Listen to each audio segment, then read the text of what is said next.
এই এপিসোড উৎসর্গ করা হলো কক্সবাজারের চকরিয়ার দুলা হাজরায় যৌথ বাহিনীর অভিযানে সন্ত্রাসী হামলায় নিহত সেনাবাহিনীর লেফটেন্যান্ট শহীদ তানজিম সারোয়ার নির্জনের পবিত্র স্মৃতির উদ্দেশ্যে। বাংলাদেশকে নিয়ে ওয়াকার কি করতে চাই সেটার একটা ইঙ্গিত পাইছি, আপনাদের সাথে সেটা শেয়ার করতে চাই। ওয়াকারের খায়েশ কি সেটা সে গোপন করে নাই, ভালো কথা। বাংলাদেশ কলো ওই পথেই যাইতেছে। আজকের এপিসোড শেষ হলে বুঝতে পারবেন যে বাংলাদেশে সিসির মতো একটা সামরিক শাসনের সম্ভাবনা তৈরি হইতেছে। সেই সরকারের প্রেসিডেন্ট হয়তো প্রফেসর ইউনূসই থাকবে। এটা ওয়েস্ট খুশি, মানে পশ্চিম খুশি, ইন্ডিয়া খুশি, আমেরিকা খুশি, ইউরোপ খুশি, আওয়ামী লীগও খুশি, বাঙ্গু এলিটেরাও খুশি থাকবে। কিন্তু গণতান্ত্রিক বাংলাদেশ গড়ার লড়াইয়ে যারা ছিলাম তাদের আরেকটা দুর্বিষহ ভবিষ্যৎ লড়াইয়ের জন্য তৈরি হইতে হবে। কেন আমার মনে হচ্ছে বাংলাদেশের সিসির মতো শাসনের বিপদ আছে সেটা আমি 5টা অংশে ব্যাখ্যা করব আজকের এপিসোডে। আমাদের লক্ষ্য হবে সিসির মতো শাসনের সম্ভাবনাকে রুখে দেওয়া। রাজনৈতিক দলগুলোর উচিত এই বিপদ সম্পর্কে ওয়াকিবহাল থাকা এবং সেনা প্রধানেরও জানা উচিত আমরা সজাগ আছি, চেতন আছি, হওয়ার লয়। আন্তর্জাতিক বার্তা সংস্থা রয়টারকে দেওয়া ওয়াকারের সাক্ষাৎকার পড়ে মনে হইল যে 36 জুলাইয়ের গণ অভ্যুত্থান পরবর্তী এই অন্তর্বর্তীকালীন সরকারকে উনি 1/11 ধাঁচের সরকার বলে মনে করছেন। এই ভদ্রলোক নিজের আর এক জেনারেল মঈন ভাবছেন। তা না হইলে একজন সরকারি কর্মকর্তা হইয়া কোন ক্ষমতার জোরে এবং কোন সাহসে কার অনুমতি নিয়ে সংবাদ মাধ্যমে বক্তব্য দিলেন? সরকারি কর্মচারী হিসেবে উনার তো প্রধান উপদেষ্টার অনুমতি নিয়ে বক্তব্য দেওয়ার কথা, ঠিক কিনা? রাষ্ট্র, রাজনীতি এবং দেশের সর্বশেষ পরিস্থিতি নিয়ে সরকারের মন্ত্রী পরিষদ বিভাগের সচিব, পুলিশের আইজিবি, নৌবাহিনীর প্রধান, বিমান বাহিনীর প্রধান অথবা প্রধান বিচারপতি কি প্রকাশ্যে গণমাধ্যমে বিবৃতি সাক্ষাৎকার দিতে পারবেন? পারবেন না। উনি কেমনে দিলেন? কোন অধিকারে? কোন হেডমে? হাতে অস্ত্র আছে আর তলে সৈনিক আছে। সেই জন্যে ফ্যাসিবাদের অবসানের পরে গণতন্ত্র ফিরে আসলে বলে কি সরকারের শীর্ষ কর্মকর্তারাও স্বাধীন হয়ে গেলেন? চাকরিবিধির সকল শর্ত লঙ্ঘন করিয়া নিয়ম নীতি ভাঙ্গা তারা কি দেশে অরাজকতার সৃষ্টি করবেন? এই সেনা প্রধানের দেখানো পথে তো সোনার বাংলা দেখতেছি ওই দিকেই আগাইতেছে। বৈবাহিক সূত্রে উনি শেখ পরিবারের জামাই, মাশাআল্লাহ। খুনি হাসিনার ফুফাতো বোনকে বিয়ে করছিলেন ওয়াকার, জেনারেল ওয়াকার। স্ত্রীকে অনুসরণ করিয়া সেনা প্রধান পতিত হাসিনাকে বড় আপা বইলা ডাকতেন আর কি, এখনো ডাকেন। হাসিনার পরিবারের জামাই হওয়ার কারণে বহু যোগ্য অফিসারকে টপকাইয়া ওয়াকারুজ্জামান দেশের সেনাপ্রধান হয়েছেন। এটা জানা কথা, আমরা সবাই জানি, তাই না? এটা একটা খারাপ নজির যা বাংলাদেশের সশস্ত্র বাহিনীর এক অগৌরব গাথা। ভুললে কিভাবে চলবে? খুনি হাসিনার একান্ত অনুগত বইলাই এই সেনা কর্মকর্তা ওয়াকার গত 15 বছর যাবৎ একে একে সবগুলা লাভজনক এবং গুরুত্বপূর্ণ পদ অতিক্রম করে সেনাপ্রধান হয়েছেন, ঠিক কিনা ওয়াকার সাহেব? কথা সত্য। এই পদ পরিক্রমায় তিনি সবসময় তার আপার দুঃশাসনের পক্ষেই কথা বলছেন। এর বিরুদ্ধে কখনো কি কোথাও একটা শব্দ উচ্চারণ করেছেন? হ্যাঁ, ওই আমলে সকল কুখ্যাত জেনারেলদের সাথে তো মিলেমিশে থাকিছেন এবং গণ অভ্যুত্থানের পরেও তাদেরকে রক্ষা করার চেষ্টা চালায় গেছেন। রাজনৈতিকভাবে ফ্যাসিজমের পক্ষে 15 বছর যাবৎ ব্যবহৃত এই সেনা কর্মকর্তা 36 জুলাই ছাত্র জনতার গণবিস্ফোরণের আগের এবং পরের অভিন্ন সেনা প্রধান, তাই তো? নাটকীয়ভাবে কি বদলে যেতে পারেন? পারেন না। বলেন দেখি, আজ রাজনৈতিক প্রভাবমুক্ত সশস্ত্র বাহিনীর মতলববাজি তত্ত্বের এই প্রবক্তা ভয়ঙ্কর স্বৈরাচারিণী খুনি হাসিনা 15 বছরের দুঃশাসন আমলে কখনো কি একবারের জন্য কোথাও এমন কিছু কইছেন? তখন সারাক্ষণই ব্যস্ত ছিলেন ওই শাসন ব্যবস্থা অব্যাহত রাখার কুৎসিত ব্রতে। তখন তিনি তার আপা কুখ্যাত প্রধানমন্ত্রীর পদতলে সশস্ত্র বাহিনীকে রাখতে কখনো আপত্তি করেন নাই। কিন্তু এখন কেন তার এতই দরকার যে গণ অভ্যুত্থান থেকে উত্থিত গণরাজনীতির প্রভাব থেকে মুক্ত থাকার জন্য? এর কারণ বোঝার জন্য আইনস্টাইন হওয়ার দরকার নাই।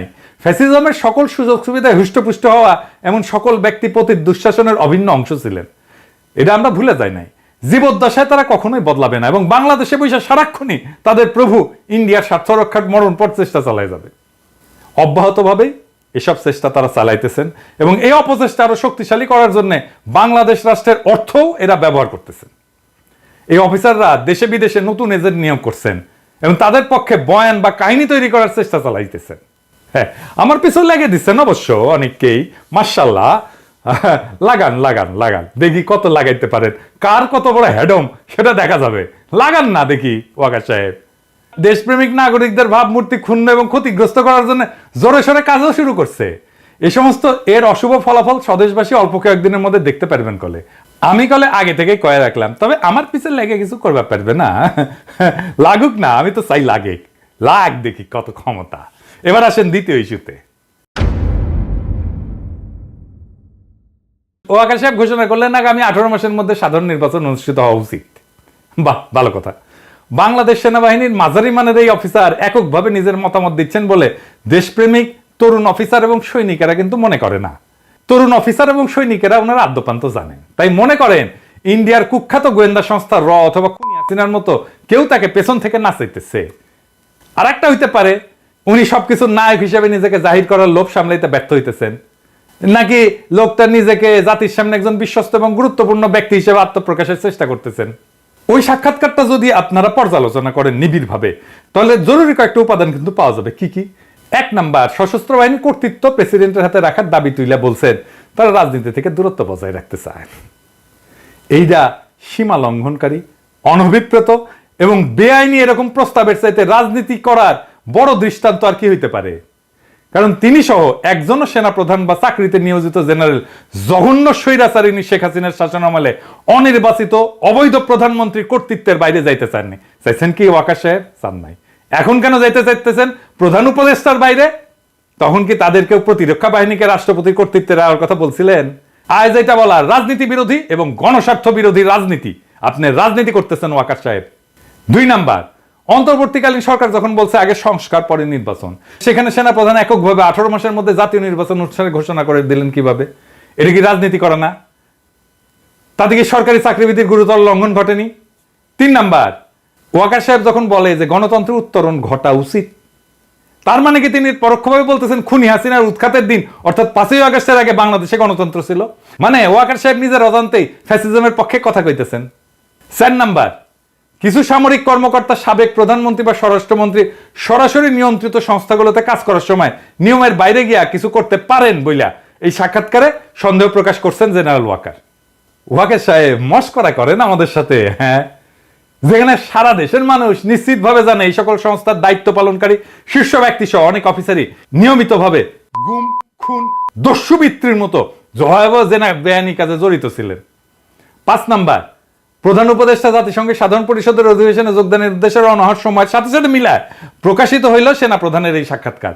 আর এতে দেখা যাচ্ছে যে লোকটা পরিপূর্ণভাবে ইন্ডিয়ান রাজনৈতিক অভিসন্ধির প্রতি সাই দিয়া নির্বাচনের সময়সূচি ব্যক্ত করতেছেন এবং পতিত সরকারপন্থী জেনারেলদের কিছু শর্ত অন্তর্বর্তীকালীন সরকারের সামনে তুলে ধরতেছেন। চাকরিবিধি লঙ্ঘন করে এমন ঔদ্ধত্যপূর্ণ আচরণের জন্য সেনা প্রধানের বিরুদ্ধে ডক্টর মোহাম্মদ ইউনূস কি কোনো শাস্তিমূলক ব্যবস্থা গ্রহণ করবেন? হ্যাঁ, পারবেন না উনি করতে। সেই জন্য আমি মনে করি যদি সেটা না করেন তাহলে তাকে এখন থেকে এই সমস্ত গণবিরোধী জেনারেলদের শর্তেই দেশ পরিচালনা করতে হবে। আমার প্রফেসর ইউনূসকে নিয়ে এইটা সবচেয়ে বড় অভিযোগ। কেন এটা আমি আবার বলবো, আবার আরো ব্যাখ্যা করে বলবো যে প্রফেসর ইউনূস সেনাবাহিনীর এই দুর্বৃত্তগুলো ইচ্ছা অনুসারে দেশ চালাইতেছে। বিএনপি, জামাত, বৈষম্য বিরোধী ছাত্র আন্দোলন সহ গণ অভ্যুত্থানে অংশগ্রহণকারী সকল দল, সংস্থা এবং পক্ষকে এই নতুন বাস্তবতা কিন্তু বুঝতে হবে এবং এর বিরুদ্ধে ঐক্যবদ্ধভাবে রুখে দাঁড়াইতে হবে। আর তা না করতে পারলে ভিন্ন রূপে ডেলে সাজানো ফ্যাসিবাদের নবছায়ায় গণতন্ত্র শূন্যতা, অধিকারহীনতার মধ্যে ইন্ডিয়ার কর্তৃত্বের অধীনে বসবাস করতে হবে। আমি বলে রাখলাম, লিখে রাখতে পারেন। এইবার আসেন তৃতীয় ইস্যুতে। ওয়াকার সাহেব যখন নিজের এখতিয়ারের বাইরে বিষয় নিয়ে নিয়ম নীতির সকল সীমা লঙ্ঘন করে কথা বলেন, দেখা যাচ্ছে আমাদের মিডিয়া তখন তা তুলে ধরতে ভয় বা লজ্জা পাইতেছে। লজ্জা নারীর ভূষণ এবং প্রথম আলো, ডেইলি স্টারের ভূষণ। কিন্তু এটা কেন হবে? গণমাধ্যম কি এখনো খুনি হাসিনার শাসনামলে গড়ে ওঠা ভীতির পুরানো মানসিকতার রাজত্বে বসবাস করতেছেন, নাকি তারা জেনারেল ওয়াকারকে খুনি হাসিনার বনজামাই ভাইবা এখনো সন্ত্রস্ত থাকে, তাকে সমীহ করে? আচ্ছা, আর একটা জিনিস বলি, আপনারা বলেন তো দেখি, জেনারেল ওয়াকার সামরিক বাহিনী সম্পর্কিত কমান্ড, নিয়ন্ত্রণ কাঠামো এবং নিয়ম নীতি সম্পর্কে কি অবগত না? যদি তা না হইয়া থাকে তাহলে কিভাবে তিনি ডিজিএফআই, এনএসআই, এনটিএমসি এইগুলোর মতো সংগঠনগুলোতে নিজের নিয়ন্ত্রণে নিলেন? নিজের নিয়ন্ত্রণে নিছেন এরা জানেন তো? আদতে এগুলোর নিয়ন্ত্রণ প্রধান উপদেষ্টার হাতে থাকার কথা। তো প্রফেসর ইউনূসকে অতিরিক্ত কাদের বোঝা মনে করে এগুলোর দায়িত্ব সেনা প্রধানকে সামলাইতে দিচ্ছেন। শুধু তাই না, ডিজি, বিজিবি, ডিজি আনসার, র্যাবের অফিসাররা কেন স্বরাষ্ট্র উপদেষ্টাকে টপকায় বা উপেক্ষা করে সেনা প্রধানের কাছ থেকে নির্দেশ নিতেছেন জানেন নাকি? এটা কিন্তু হইতেছে। দাপ্তরিকভাবে মূল বস প্রধান উপদেষ্টা হওয়ার পরেও সশস্ত্র বাহিনী বিভাগের প্রিন্সিপাল স্টাফ অফিসার কেন সেনা প্রধানের কাছ থেকে সিদ্ধান্ত নেন? প্রধানমন্ত্রী বা প্রধান উপদেষ্টার পরিবর্তে রাষ্ট্রপতির হাতে সশস্ত্র বাহিনীর দায়িত্ব রাখার পরামর্শ দেওয়ার ক্ষমতা জেনারেল ওয়াকারকে কে দিছে? তিনি কি সংবিধান সংস্কারের জন্য গঠিত কমিশনকে প্রচ্ছন্নভাবে দিক নির্দেশনা বা হুকুম দিতেছেন? দেখা যাক আমাদের সেই প্রবাসী পণ্ডিত আলী রিয়াজ কার সাথে আপোষ করেন, কাকে ভয় পান এবং কার ইঙ্গিতে উঠবস করেন দেখবনি আমরা। বর্তমানে এটা স্পষ্ট যে সশস্ত্র বাহিনীর উপরে প্রফেসর ইউনূসের কোনো নিয়ন্ত্রণ নাই। আমার এইটা চিন্তা, এবং আমি প্রফেসর ইউনূসকে প্রথম থেকে বলে আসতেছি আপনার নিয়ন্ত্রণ নিরঙ্কুশ করেন, আমরা সমর্থন দেব বলে আসছি কিন্তু। এবং এটার ফলেই জেনারেল ওয়াকার প্রকাশ্যে এসে অনবরত বিভিন্ন বিতর্কিত বিবৃতি দিচ্ছে, ফলে পরিস্থিতি ক্রমশই ঘোলাটে হচ্ছে। রয়টার্সের সঙ্গে জেনারেল ওয়াকারের সাক্ষাৎকারে যে চিন্তাটা জনমনে সবচেয়ে বেশি ধাক্কা দিছে তা হইল রাষ্ট্রপতি এবং প্রধানমন্ত্রীর ক্ষমতার ভারসাম্য রাখা এবং সশস্ত্র বাহিনী রাষ্ট্রপতির অধীনে থাকা। কল্পনা করেন সশস্ত্র বাহিনীর নিয়ন্ত্রণ গণতান্ত্রিক ধারায় অবাধ এবং সুষ্ঠু নিরপেক্ষভাবে নির্বাচিত সরকারের অধীনে নাই, আছে একজন মনোনীত রাষ্ট্রপতির হাতে, চুপ্পুর মতো লোকের হাতে। সেই সরকার কি কখনো স্বাধীনভাবে চলতে পারবে? বাংলাদেশে পাকিস্তানের চিহ্ন দেখতে পারতেছেন না? ইমরান খানের যে দশা হয়েছিল এরকম হবে না?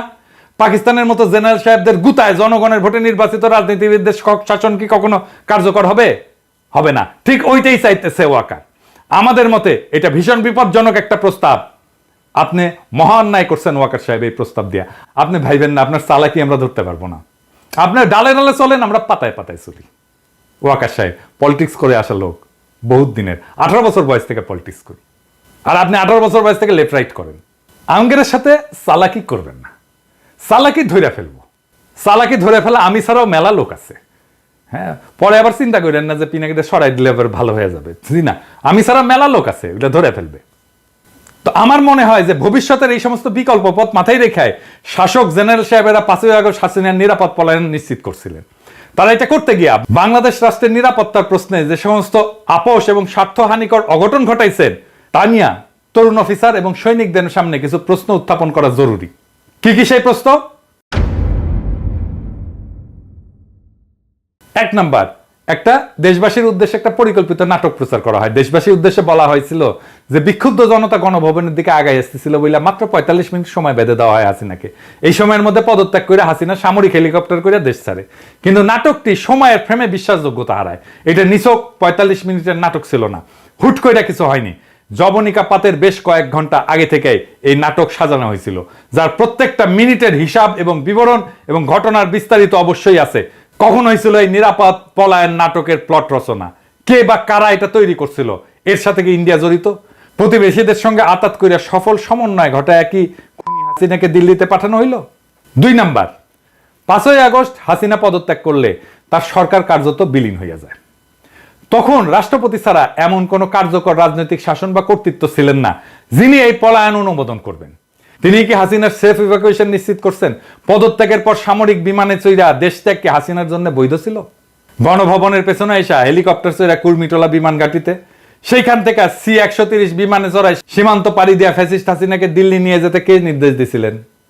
বিমান বাহিনী প্রধান। বিমান বাহিনী প্রধান কি একাই এই অপরাধপূর্ণ সিদ্ধান্ত নিয়েছিলেন, নাকি অপরাপর চেইন অফ কমান্ড বা সার্ভিস চিফদের সাথে পরামর্শ কইরা এই অপকর্মটা সম্পন্ন করছিলেন? 3 নাম্বার, ওই যে নাগরিক টিভিতে সাকিবের সাথে টেলিফোনে কথা বলার সময় ওয়াকার সাহেব একটা প্রকাশ্য বিবৃতি দিয়েছেন, সেখানে বলছেন হাসিনার দেশ ত্যাগের খবরটা তিনি কারো কাছ থেকে শুনছেন। শুনেন কি বলে।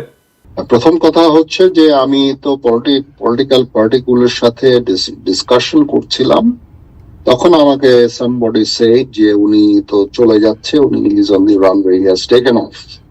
জি, তো এটা আমি জানতাম না যে that she is leaving the country. কি কইল শুনলেন তো? সেই সময়টাতে নাকি তিনি সকল রাজনৈতিক দলের নেতা, ছাত্র নেতা এবং নাগরিক সমাজের ব্যক্তিদের সাথে সেনা সদরে ছিলেন। সেক্ষেত্রে যে প্রশ্ন অমীমাংসিত থাকে তা হইল, সেনা প্রধান তখন কেন সেনা সদরে এই সমস্ত অতিথিদের আমন্ত্রণ জানাইছিলেন? 4 নাম্বার, বাংলাদেশ বেসামরিক বিমান চলাচল কর্তৃপক্ষ কি খুনি হাসিনার ইন্ডিয়া যাওয়ার ফ্লাইট ক্লিয়ারেন্স ছাড়পত্র পাইছিল? যদি না পাইয়া থাকে তাহলে খুনি পালালো কার সহায়তায়? পলায়নরত স্বৈরাচারিণীর বিমানের ট্রান্সপন্ডার কেন বাংলাদেশের আকাশ সীমা অতিক্রম করা পর্যন্ত বন্ধ রাখা হয়েছিল?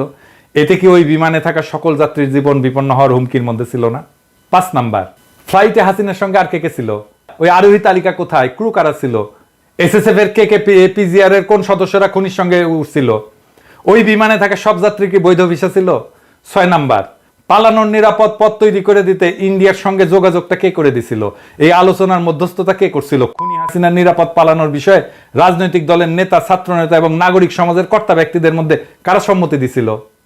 আমরা মনে করি এই প্রশ্নগুলোর উত্তর জানা খুবই গুরুত্বপূর্ণ কর্তব্য। বাংলাদেশের নাগরিকদের, বিশেষ করে আন্দোলনে অংশগ্রহণের ছাত্র জনতা, জুনিয়র অফিসার এবং সৈনিকদের এই সমস্ত তথ্য জানার অধিকার আছে। অথচ এখন পর্যন্ত ডক্টর মোহাম্মদ ইউনূসের অলস, অকেজো, অথর্ব, বুড়া হাবরার অন্তর্বর্তী সরকার এই বিষয়ে সম্পূর্ণ নীরব। এইবার আসেন চতুর্থ ইস্যু নিয়ে আলাপ করি।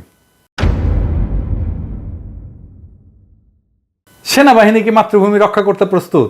দেশে বড় যে কারণ দেশবাসীর চোখের আড়ালে রাখা হইতেছে তা হইল বাংলাদেশের সীমান্ত এখনো অস্থিতিশীল।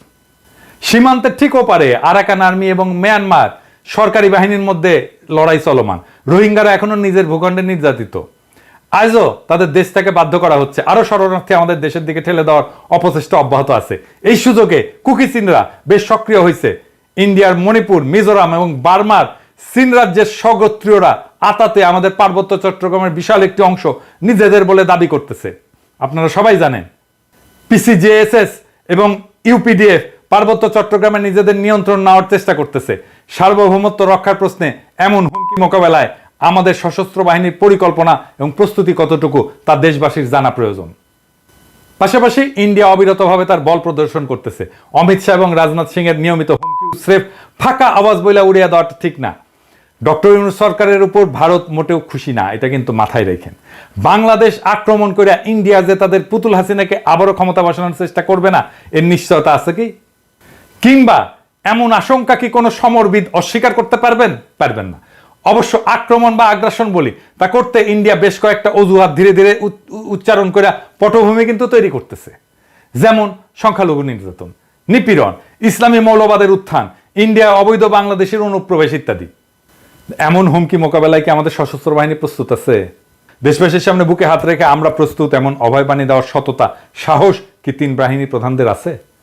সেনাপ্রধান জেনারেল ওয়াকারুজ্জামান, নৌবাহিনীর প্রধান রিয়ার অ্যাডমিরাল নাজমুল হাসান এবং বিমান বাহিনীর প্রধান মার্শাল হাসান মাহমুদ খান কি দেশবাসীকে পরিপূর্ণ আশ্বাস দিতে সক্ষম যে তারা বহিঃশত্রুকে মোকাবেলার পুরোপুরি তৈরি আছেন? আগে তো এই কাজটা করবেন। বাংলাদেশের রাজনীতি নিয়ে মাথার একেবারে পোকা উঠে গেছে না? নিজের কাজের খবর নাই, রাজনীতির খবর নিয়ে মাথা গরম করে বসে আছেন। খুনি হাসিনার পতনের আগে 19 জুলাই রাতে সারা দেশে কারফিউ জারি এবং সেনা মোতায়েন করছিল তৎকালীন ফ্যাসিস্ট আওয়ামী লীগ সরকার। কিছু দলবাজ আর্মি অফিসার তখন বিক্ষোভরত নিরস্ত্র ছাত্র জনতার দিকে গুলিও ছুটছে, মারাও গেছে ওই গুলিতে। আমাদের কাছে ভিডিও আছে। গণ অভ্যুত্থানের পর প্রতিষ্ঠিত অন্তর্বর্তীকালীন সরকার এখন সেনা কর্মকর্তাদের ম্যাজিস্ট্রেসির ক্ষমতাও দিছে। এমত অবস্থায় জেনারেল ওয়াকার সাহেব কি আমাদের আশ্বস্ত করতে পারবেন তথাকথিত জননিরাপত্তার কাজে দীর্ঘমেয়াদে সেনাবাহিনী মোতায়েন করে রাখার কারণে সেনাদের দেশ রক্ষার মনোবল, লড়াইয়ের পূর্ণ ক্ষমতা এবং দক্ষতা অক্ষুণ্ণ আছে কি? তিনি কি নিশ্চিত করবেন ওনারা সত্যিই রাজনীতি মুক্ত এবং এখন কেবলই দেশ সার্বভৌমত্বের অধিকার রক্ষায় বহিরাগত আগ্রাসন মোকাবেলায় প্রস্তুত? তিনি কি গ্যারান্টি দিতে সক্ষম আমাদের সেনাবাহিনীর প্রশিক্ষণ চক্র, কোর্স ক্যাডার, ইনডোর আউটডোর অনুশীলন, বিশেষজ্ঞ প্রশিক্ষণ সহ সকল পেশাদার কার্যক্রম স্থগিত বা কমানোর পরেও সেনাদের পেশাগত দক্ষতা বজায় আছে?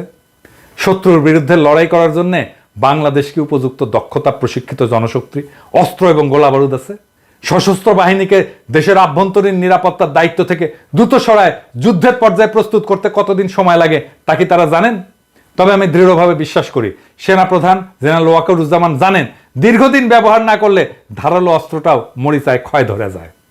এইবার আসেন অ্যাডমিরাল মোহাম্মদ নাজমুল হাসান, আপনি কি জানাবেন আমাদের কতগুলো সমুদ্র উপযোগী সহায়ক কর্মক্ষম জাহাজ আছে? কয়টা কর্মক্ষমতার বাইরে আছে? কি যথেষ্ট অস্ত্র, গোলা বারুদ বা যুদ্ধের রসদ? জবাব যদি না হয় আপনি কি প্রতিরক্ষা উপদেষ্টাকে বর্তমান পরিস্থিতি এবং সক্ষমতা সম্পর্কে জানাইছেন? এই অবস্থার উন্নতি না হইলে শত্রুপক্ষের দ্বারা বাংলাদেশের কি হাল হইতে পারে, জয় হইতে পারবেন কিনা তা নিয়ে কি আলোচনা করছেন? আপনার নাবিকদের অপারেশনাল এবং প্রশিক্ষণের হাল হকিকত এবং মান কতটুকু? নৌপ্রধানকেই নিশ্চিত করতে হবে আমাদের সমুদ্র সীমা লঙ্ঘিত হইলে তারা দ্রুত সময়ের মধ্যে ব্যবস্থা নেবেন। ওই যে মনে আছে না, সেন্ট মার্টিন দ্বীপে বার্মান নৌবাহিনী 7 দিন ধরে গুলি বর্ষণ করার পর সেখানে নৌবাহিনীর জাহাজ পৌঁছেছিল 7 দিন পরে। এটা কিন্তু দেশবাসী জানে। এবার আসেন বিমান বাহিনীর প্রধান মার্শাল হাসান মাহমুদ খান, আপনি কি আমাদেরকে বলবেন কিভাবে আপনার বিমান আমাদের আকাশ মুক্ত রাখবে? কয়টা উড়বার পারে আর কয়টা পারে না? গত 1 বছরে আপনার অপারেশনাল পাইলটরা কি 30টা ফ্লাইং ঘন্টা আকাশে থাকতে পারছেন? আপনি কি মনে করেন বর্তমান সক্ষমতা নিয়ে শত্রুপক্ষের মুখোমুখি হইতে পারবেন? যদি না পারেন, আপনি কি ডক্টর মোহাম্মদ ইউনূসকে অবহিত করছেন? 3 বাহিনীর প্রধানকে বলতে চাই, এখন আমি কইলে অনেকে কয় আপনি কর কে, আমি কমু। শোনেন, শোনা লাগবি। আপনাদের প্রধান দায়িত্ব বহিরাগত আগ্রাসন মোকাবেলায় প্রস্তুত থাকা। সেই দায়িত্ব ভুলায় বা এড়ায় দেশের আভ্যন্তরীণ জননিরাপত্তার কর্মে, শ্রমে এবং বাহবায় খুশি হওয়া কি পেশাদার সেনার কাজ? দেশ আক্রান্ত হইলে আপনারা কিন্তু ক্ষমা পাইবেন না। অতীতে সশস্ত্র বাহিনীর প্রধানরা দেশের অভ্যন্তরে বেসামরিক নাগরিককে যতটুকু সহায়তা দরকার ততটুকু কইরা দ্রুত নিজেদের ব্যারাকে ফিরতে দেরি করেন নাই। কিন্তু আপনারা দেখাচ্ছেন ভিন্ন আর এক আচরণ। আপনারা দীর্ঘ সময় নিজ নিজ বাহিনীকে সেনানিবাসের বাইরে রাখতে এবং নিজেরা থাকতে চাইতেছেন। খুব মজা, তাই না? এখনো বহু বিচিত্র লেনদেনের ভাগিদার হওয়া যাইতেছে, তাই না? আমরা খবর রাখি কলে, হ্যাঁ আমরা খবর রাখি। নেহায়েত ভদ্রতা কইরা কই না, নেহায়েত ভদ্রতা করে কই না। আমি কলে কইছিলাম কয়েকজনের আমল নামা কিন্তু প্রকাশ করে দেব, এখনো করি নাই, হাতে রাখিছি। সবকিছু দেখাই দিলে তো সবই শেষ, তাই না? তরুণ অফিসার এবং সৈনিকদের আমি বলি, আপনারা নিশ্চয়ই জানেন, তারপরেও বলি, বেসামরিক নাগরিকদের সাথে মিশে যাওয়া এবং তাদের সাথে বাধাবন্ধনহীন ভালো মন্দের গণ আচরণে সংক্রমিত হইয়া অতীতে একাধিকবার সেনাবাহিনীর ইমেজ সংকট কিন্তু দেখা দিছে। এবারও তেমন একটা কিছু কিন্তু ঘটতে যাইতেছে। অকার্যকর পুলিশে অজুহাত ব্যবহার করা হইতেছে সেনাবাহিনীকে অনির্দিষ্টকালের জন্য মোতায়েন রাখার অভিপ্রায় থেকে, যা মেনে নেওয়া কিন্তু যায় না। আমরা মনে করি খুনিরা আড়ালে আছে বলে পুলিশ এখনো ভীত। খুনি শেখ হাসিনার শাসনামলে ইন্ডিয়ার শিকড় কতটা বিস্তৃত হয়েছিল পুলিশ বাহিনীর সকল সদস্যই সেটা জানতেন। আমরা মনে করি তারা সেটা নিয়েও বিচলিত। যতদিন দেশের অভ্যন্তরে জননিরাপত্তার কাজে সেনাবাহিনী মোতায়েন থাকবে ততদিন পুলিশ নিজের পায়ে দাঁড়াইতে পারবে না, তারা গা ছাড়া দিয়া থাকবে। তারা একটু গুছায় ওঠা মাত্রই সেনাবাহিনীকে নিজেদের কাজে ফিরাই নিয়ে যেতে হবে। আমরা পুলিশকে মোটিভেট করব আসার জন্য, পুলিশের মনোবল বাড়াবো। দরকার হইলে সেনা প্রত্যাহার করা হলে পুলিশ ঠিকই অ্যাকশনে যেতে পারবে। ভাবসাব দেখে মনে হইতেছে অন্তর্বর্তীকালীন সরকার সেনাবাহিনীকে মাঠে রেখা বেশ খুশ মেজাজে আছে। তারা হয়তো চাইতেছে দেশরক্ষা বাহিনীর সমাজ রাজনীতির বিভিন্ন নোংরা আবর্জনা এবং জঞ্জালের মধ্যে জড়ায় সরকারকে কলঙ্ক মুক্ত রাখবে। আহারে, এই হইতেছে প্রফেসর ইউনূসের সরকারের বুদ্ধি। উপদেষ্টাদের বুদ্ধি হচ্ছে এই লেভেলে। সশস্ত্র বাহিনী বলছিল না যে 632 জনকে অঘোষিতভাবে লুকায় রাখা এবং পতিত সরকারের কয়েক হাজার খুনি, দাগী অপরাধী, দুর্বৃত্তকে দেশব্যাপী সেনা ছাউনিতে নিরাপদ আশ্রয় দিছিল। এর জন্য কিন্তু দেশবাসী বিস্মিত এবং ব্যথিত হয়েছিল। পতিত ফ্যাসিস্ট সরকারের বিভিন্ন পর্যায়ের নেতা নেত্রী, সংগঠক, কর্মকর্তাদের নিরাপদে দেশান্তরিত হওয়ার সকল ব্যবস্থা যে সশস্ত্র বাহিনীর একদল শীর্ষ কর্মকর্তা করে দিচ্ছেন তা যেই না জনগণ ক্ষুব্ধ হয়ে উঠছে। কলঙ্কজনক এমন ভয়াবহ ঘটনার কারণে সশস্ত্র বাহিনীর এই 3 প্রধানের প্রতি মানুষের সকল আস্থা ধুলায় মিশাই গেছে।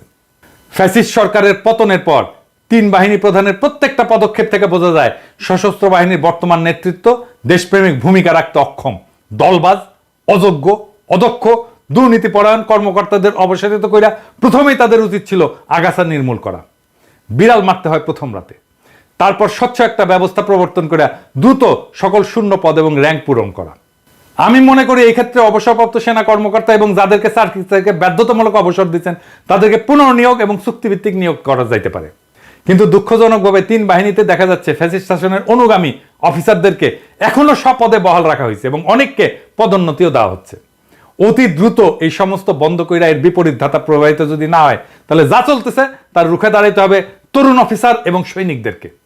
আপনারা আমাদেরকে পাশে পাবেন, জনতাকে আপনাদের পাশে পাবেন, আমরা সে ব্যবস্থা করব। এবার আসেন প্রফেসর ইউনূসের প্রসঙ্গ। জাতিসংঘের সাধারণ পরিষদের বক্তৃতায় প্রফেসর ইউনূস গণ অভ্যুত্থানে সশস্ত্র বাহিনীর ভূমিকাকে অতিরঞ্জিত এবং ভুলভাবে উপস্থাপন করে একে যতই মহিমান্বিত করার চেষ্টা করেন না কেন, তা যে দেশের গণতন্ত্রায়নের জন্য আত্মঘাতী হচ্ছে তা মানুষ অচিরেই বুঝতে পারবে।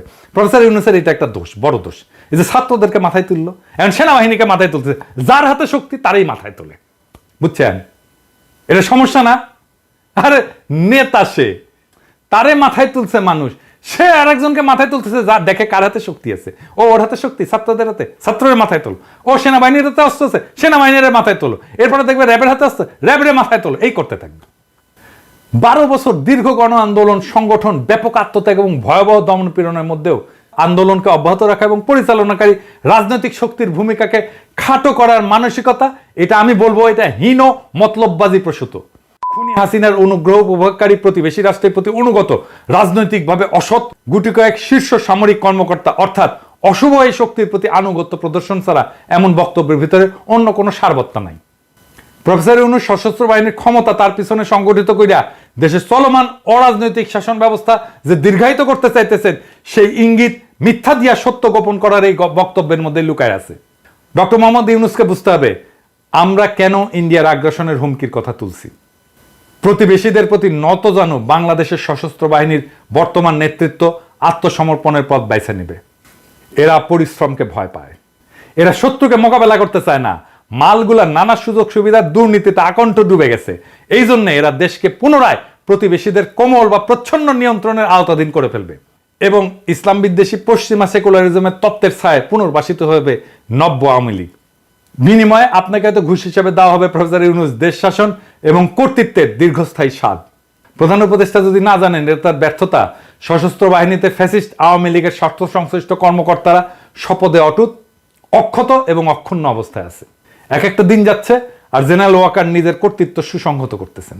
যদিও দেশে বিদেশে প্রভাব প্রতিপত্তি ডক্টর মোহাম্মদ ইউনূসের ধারে কাছেও নাই ওয়াকারের, তবে শাসক হিসেবে এই সরকার প্রধানের ব্যক্তিত্বে যে বড় ধরনের সমস্যা আছে তা উনার গত 8 সপ্তাহের শাসনে কিন্তু বোঝা গেছে। আরো উপলব্ধি করা গেছে যে সেনা নেতৃত্বের দিকে ঝুঁকে পড়া উনার শাসন বেশ নড়বড়ে এবং ভঙ্গুরি থাকবে, যা বাংলাদেশকে স্থিতিশীলতা দিতে পারবে না। আর সেটাই ইন্ডিয়ার চাওয়া। এমন আয়োজনকে তার ধরে রাখতে তারা সমর্থন যোগাবে। এমন পরিস্থিতি দীর্ঘদিন বিদ্যমান থাকলে জেনারেল এরশাদের মতো একটা নিকৃষ্ট ইন্ডিয়ান এজেন্টকে ক্ষমতায় বসাইতে প্রতিবেশীদের খুব একটা বেগ পাইতে হবে না। দেখেন না কিছু পাবলিক তো আছে এখন ওয়াকার করে জিন্দাবাদ দেয়, যেহেতু হাতে বন্দুক আছে। ওয়াকার নাকি বহুত কিছু করিছে হাসিনা সরার জন্য, খেয়ালই নাই ওই হাসিনা ওর আপা। তো এইরকম করে ক্ষমতা দখল করে উপরন্ত তার পেছনে পশ্চিমাদের সমর্থন জুটাই ফেলতে পারবে। জনধিকৃত হাসিনাকে যদি 15 বছর ক্ষমতায় রাখা যায় তাহলে একজন মধ্যম মানের জেনারেলকে দিয়ে পরবর্তী 10 বছর বাংলাদেশ শাসন করা যাবে না কেন? এটা ভাববো কেন? জেনারেল এরশাদ তো 9 বছর শাসন আমলে যেভাবে আওয়ামী লীগ সহ অন্যান্য কিছু বিশেষ দলের সমর্থন পাইছিলেন সেভাবে জেনারেল ওয়াকার যে সহায়তা পাইতে পারেন সেটার আলামত ইতিমধ্যে বাংলাদেশের রাজনীতিতে উকি দিচ্ছে। আপনি তো দেখেন আমার কমেন্ট বক্সে যদি জেনারেল ওয়াকারকে কিছু কয় তাইলে এসে ঝেপে পড়ে কিছু লোক, দেখেছেন? এরশাদ দল করেছিল, ওয়াকারও দল করে ফেলবি। আর প্রফেসর ইউনূস আপনি কিন্তু মাথায় রেখেন আপনার সাথে ইন্ডিয়ার যদি কোনো ঝামেলা হয় আমেরিকা কিন্তু আপনার পক্ষ নিয়ে আগে আসবে না। আপনার বড় বন্ধু হওয়া সত্ত্বেও মার্কিনের পিছু উঠবে, যেভাবে গত জানুয়ারিতে জাতীয় সংসদ নির্বাচনকালে চূড়ান্ত দুঃসময়ে বাংলাদেশকে পরিত্যাগ করছিল তারা। অন্তর্বর্তীকালীন সরকার প্রধানের ব্যক্তিত্বহীনতার মাত্র 8 সপ্তাহের ব্যবধানে সেনা প্রধানের সবচেয়ে বড় দুর্বলতায় পরিণত হয়েছে তার মূল শক্তিতে। জেনারেল ওয়াকারের 2টা ভিন্ন পরিচয় তাকে অদ্ভুত এক সামর্থ্য যোগাইতেছে। একাধারে তিনি সেনাপ্রধান এবং খুনি হাসিনা পরিবারের জামাতা। এটাই বাংলাদেশের এই মুহূর্তে সবচেয়ে বড় ট্র্যাজেডি। ডক্টর মোহাম্মদ ইউনূসের সরকার ইন্ডিয়াকে তোষামত করতেছে আর সেনাপ্রধান পদে বসে আছে তাদেরই এক এজেন্ট, আর প্রেসিডেন্ট হয়ে বসে আছে আর এক হাসিনা নির্বাচিত লোক সুপ্পু। গণ অভ্যুত্থান সংগঠনকারী এবং পরিচালনাকারী এবং নেতৃত্ব প্রদানকারী বিশাল আত্মত্যাগে মহিয়ান ছাত্র জনতা সহ সকল আন্দোলনকারী রাজনৈতিক শক্তির সঙ্গে সহায়তা না কইরা ডক্টর মোহাম্মদ ইউনূস আজ ব্যাপকভাবে দুর্নীতিগ্রস্ত সেনা নেতৃত্বের সঙ্গে আঁতাত করেছেন। ঘাতকদের একটা অংশের পক্ষ নিচ্ছেন এবং পতিতদের রাজনৈতিক স্বার্থ দেখিচ্ছেন। হ্যাঁ, প্রফেসর ইউনূস এটা আমি আগে বলি নাই, কিন্তু আজ বলতে বাধ্য হতেছি। কিন্তু দীর্ঘ 15 বছর ধরে চলমান দেশবাসীর গণতন্ত্র, ভোটাধিকার এবং মৌলিক মানবাধিকার সংগ্রামে আপনি কিন্তু একটা বিবৃতি দিয়ে কখনো পক্ষে দাঁড়ান নাই, একটা গুম, খুন, মিথ্যা মামলার প্রতিবাদ করেন নাই, শুধু আপনার নিজের স্বার্থের এবং কষ্টের কথা বলছেন। গণ অভ্যুত্থানের পরবর্তী সময়ে আপনারা ধরে আনা হয়েছিল, ধার করে আনা হয়েছিল, ধার করে ধরে আনা যুগ পরিবর্তন করার তীব্র আকাঙ্ক্ষায় তাড়িত গণমানুষের একটা সরকার গঠন করা ইচ্ছা পোষণ করছিল দেশের মানুষ। কিন্তু এই সরকার বিপ্লবের আকাঙ্ক্ষাকে ধারণ করতে পারে না, সরকারও পরিচালনা করতে পারে না। এইটা প্রমাণিত হয়েছে। আজ বাংলাদেশের ইতিহাসের ঘটমান বেদনাদায়ক এবং করুণ কাহিনীর সাক্ষী হওয়া একজন মানুষ হিসাবে আমাদের বারে বারে জনপ্রিয় একটা প্রবচনের কথা মনে পড়তেছে, তোলা দুধে পোলা বাসে না।